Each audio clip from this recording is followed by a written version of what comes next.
With Lexzur 360 Docs, users can integrate their Lexzur instance with various document management platforms such as Google Drive, OneDrive, Dropbox, SharePoint, and iManage.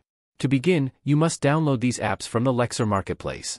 Open the Marketplace, search for the desired app, and click Get Now. Once installed, the app will be available in any Attachments tab within Lexzur, whether it's iDocs or Attachments in any module. Let's take OneDrive as an example. After opening the Lexzur Documents tab, you'll find the OneDrive tab adjacent to Lexzur Documents, allowing you to easily switch between them and manage your OneDrive files.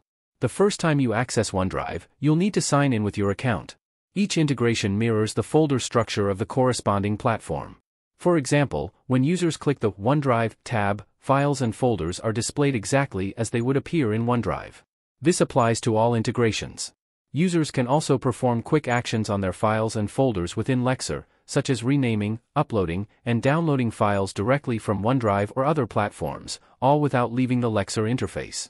In addition to directly saving files to Lexzur, this tab is accessible across any module, enabling users to easily access their documents while working. For instance, if you're working on a specific matter, you can view and link documents from any shared cloud folder. Once a document is linked, the next time you open the app, it will automatically direct you to the linked folder, ensuring seamless access to matter-related files in OneDrive. Additionally, if you want to set any of these apps as the default tab, admins can configure this in the System Settings under the Integrations page, allowing you to designate an integrated app as the default. For more information about Lexzur, kindly reach out to us at help@lexzur.com.